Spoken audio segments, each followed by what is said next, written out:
Edhe pse kanë kaluar 8 ditë nga zhdukja e Gland Koçit, policia e Tiranës ende nuk ka asnjë përgjigje për fatin e të riut. Pa përgjigje, grupi hetimorësh dhe për vendodhjen e Armand Shakajt, autori i dyshuar që fshihet pas kësaj ngjarjeje të rëndë. Deri tani hetuesit kanë duar kamera sigurie dhe automjetin e Armand Shakajt, mjet që dyshohet se ka transportuar trupin e Gland Koçit pas ekzekutimit. Vrasja 34 vjeçarit ende nuk është konfirmuar zyrtarisht, por burime nga policia shprehen se ka dyshimet e forta që i riu të jetë vrarë nga 41 vjeçari dhe me pas trupit të jetë zhdukur.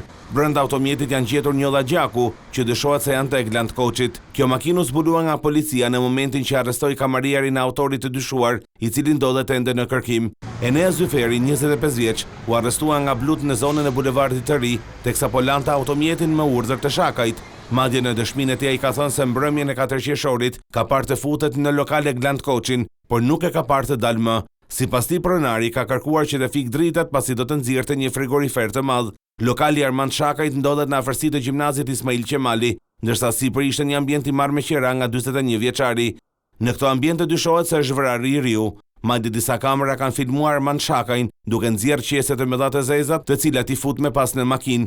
Sipas sistemit tim, Armand Shakaj nuk rezultonte ke dalja Shqipërisë. Ai vuan nga sëmundjet e veshkave dhe policia ka kërkuar dhe një vëmendje nga spitalet shtetërore dhe ato private, nëse i kërkuari paraqitet për ndihmë mjekësore. Sa i takon kërkimeve për trupin e Gland Koçit, ato po vijojnë në disa zona malore të Tiranës që kufizohen me Dibrën dhe Librazhdin, por deri tani nuk është gjetur asgjë. Pista e policisë mbetet ajo përplasjeve për shkak të shumave të mëdha të parave, të përfituara nga kriptomonedhat apo parat me fajde.